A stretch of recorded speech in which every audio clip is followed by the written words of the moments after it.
जयपुर में विधानसभा अध्यक्ष वासुदेव देवनानी की पुस्तक संसदीय संस्कृति का उत्कर्ष नवाचारों के 2 साल का विमोचन कार्यक्रम कॉन्स्टिट्यूशन क्लब में आयोजित किया गया। इस मौके पर मुख्यमंत्री भजनलाल शर्मा, मंत्री जोगाराम पटेल, नेता प्रतिपक्ष टीकाराम जूली और मुख्य सचेतक जोगेश्वर गर्ग ने पुस्तक का विमोचन किया।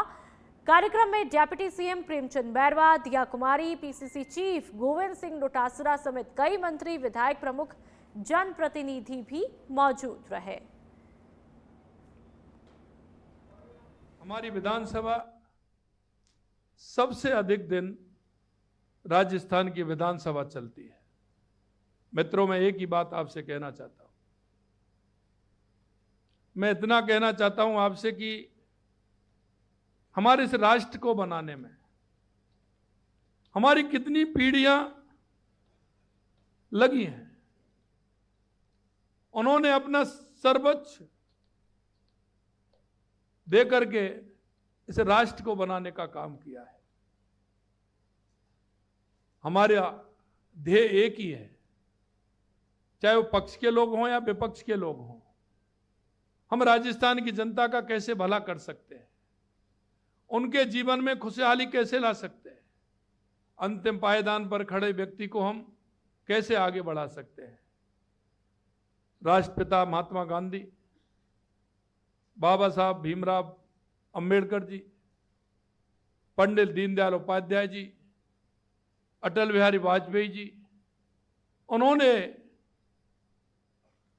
ये सारी बातें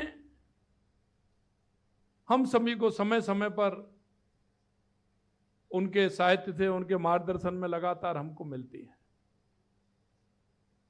हमारी ये खूबी है, हमारे प्रजातंत्र की खूबी है कि हम सबको साथ लेकर के, सबके विचारों को सुनकर के हमारा संविधान चलता है और उसमें हम सब उतने ही अपनी अपनी हिस्सेदारी है। हिस्सेदारी का मतलब ये होता है कि हमारा दायित्व सबका एक समान है कि हम कैसे काम को आगे बढ़ाएं। और मैं कह सकता हूं कि माननीय अध्यक्ष जी ने 2 साल के अंदर अपने प्रयासों से एक जीवन दस्तावेज आपने आज जो दिया है, मैं कह सकता हूं कि आगे आने वाले समय में बहुत ही हमारे लिए उपयोगी होगा। मैंने अभी पढ़ा नहीं है, लेकिन आपने बताया कि उसमें वो सारे विषय आपने इंगित किए हैं जो एक संसदीय परंपरा के हिसाब से होने चाहिए। वैसे मित्रों, यह केवल पुस्तक विमोचन का एक औपचारिक कार्यक्रम नहीं है। मैं कहूं कि लोकतांत्रिक मूल्यों, संसदीय परंपराओं और नवाचारों की उस सतत यात्रा का यह उत्सव है, जिसमें हम 2 वर्षों में हमने विधान परंपराओं को एक नई ऊर्जा, नई दिशा और नई ऊंचाई प्रदान की है। ये संसदीय संस्कृति के उत्कर्ष नवाचारों के 2 वर्ष, मैंने इसे नाम सोचा कि इसका क्या रखा जाए, कि मेरे कार्यकाल के 2 वर्ष, उसकी तुलना में बहुत सोच करके ये लगा कि इसको अपन इस रूप में दें, नवाचारों के 2 वर्ष, वो भी संसदीय संस्कृति का उत्कर्ष, उसके साथ जोड़ करके इस पुस्तक का आज हम विमोचन कराने जा रहे हैं। और उसमें अधिक इसको जीवंत कैसे बनाया जाए, अधिक उत्तरदायी कैसे बनाया जाए, अधिक जनोन्मुख कैसे किया जाए, उसका हमने प्रयास किया है। और इस भारतीय लोकतंत्र की जो आत्मा है वह केवल चुनाव में नहीं होती, बल्कि हम ये संसदीय परंपराओं की मर्यादा, संवाद की संस्कृति और जनहित के प्रति उत्तरदायित्व में जीवित रहती है। ऐसी मान्यता के आधार पर हमने इस पुस्तक को हमने प्रकाशित किया है। और साथ में जो दूसरी पुस्तक की चर्चा हुई, वास्तव मेरे मन में जब से मैंने समझ प्राप्त की और मैंने संगठन में काम करते करते मुझे अटल जी का जीवन काफ़ी पसंद आया। ये तो महापुरुष अनेक हैं, प्रत्येक महापुरुष अपने जीवन में कुछ न कुछ नई प्रेरणा देता रहा है, लेकिन अटल जी का जिस प्रकार से सब के प्रति उनका जुड़ाव और आम जन में उनकी स्वीकार होती, यह जो रही, और विशेष रूप से उनको स्टेट्समैन की भी हम कई लोगों ने कहा, दोनों ओर से।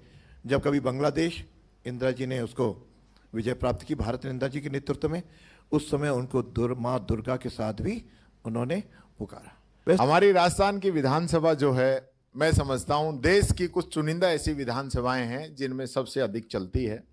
आज हरियाणा से एक विधायक आए थे, बात हुई कि साहब हमारे तो 7 दिन चलती है, खूब ज्यादा, और लोगों को बोलने का भी मौका नहीं मिलता। लेकिन हमारी ऐसी विधानसभा है जहां सब लोगों को बोलने का मौका मिलता है, सब अपनी बात रख सकते हैं। पक्ष और विपक्ष हमेशा जो है इस सदन को मजबूत करने का काम करते हैं। यहां पे पक्ष की बात करें चाहे विपक्ष की बात करें, इन दोनों के बीच में जो धुरी है वो अध्यक्ष है। अध्यक्ष जी की धुरी के माध्यम से ही पक्ष विपक्ष चलते हैं। वहां जो सत्र चला, सत्ता पक्ष को मजबूर किया कि जवाब दें, नियमों का पालन करें, और विपक्ष को भी संरक्षण देने का काम माननीय अध्यक्ष जी के द्वारा किया गया है। एक दो मौकों को छोड़ दें तो मैं समझता हूं पूरा जो सत्र चला बहुत अच्छा चला। और हम सब लोग चाहते हैं कि ये वो विधानसभा है जहां राजस्थान का भविष्य तय होता है। हम सब लोग, चाहे पक्ष को विपक्ष को, मंशा एक है, विचारधारा अलग हो सकती है, लेकिन चाहे बीजेपी पार्टी के लोग हों, चाहे कांग्रेस के हों, चाहे अन्य दलों के लोग हों या निर्दलीय हों, सब लोग चाहते तो यही है ना कि हमारा राजस्थान आगे बढ़े, तरक्की करे, मजबूत हो। अपनी अपनी स्कीमें हैं, अपनी अपनी बात है, आप अपनी अच्छियां बताते हैं, हम आपकी कमियां बताते हैं। और मैं समझता हूं विपक्ष हमेशा जिन चीजों को बताता है, अगर सत्ता पक्ष उन पर गौर करे तो राजस्थान की जनता का बहुत भला हो सकता है। आदरणीय वासुदेव जी ने इन दो वर्षों के कार्यकाल के दौरान अनेक नवाचार किए विधानसभा में, और विधानसभा के इतिहास में जनदर्शन जितने हो सकते हैं, संख्या जो अधिक आती है वो इस 2 वर्ष के अंदर आई है विधानसभा में। उसकी निश्चित संख्या तो मैं नहीं बता सकता, लेकिन जितने आगंतुकों की संख्या बढ़ी है वो पहली बार हुआ है। और उसके लिए आम जन का जुड़ाव भी विधानसभा से बढ़ा है, और उसके लिए इनका बहुत ही सक्रिय सहयोग रहा है। पूर्वोत्तर के जितने भी हमारे दल, विशेषकर यूनिवर्सिटी के दल, विद्यार्थियों के दल, बच्चियों के दल, स्काउट गाइडिंग के दल, जो बार बार आए, उनका भ्रमण हुआ तो उन्होंने राजस्थान विधानसभा को देखा है, उसके दर्शन किए। और मैं आप सबको बताना चाहता हूं कि करीब करीब राजस्थान की अनेक विधानसभाओं को, फिर आप कहेंगे गोविंद जी का, हमने और गोविंद जी ने परिवार सहित देखे हैं, लेकिन राजस्थान की विधानसभा जो है उसकी बनावट, उसकी सैंडस्टोन, जोधपुर का सैंडस्टोन, उसका लोक, उसका सब देखें तो वे हिंदुस्तान में अनूठी है। ऐसी शायद ही कोई विधानसभा होती, इसीलिए हमको गर्व है।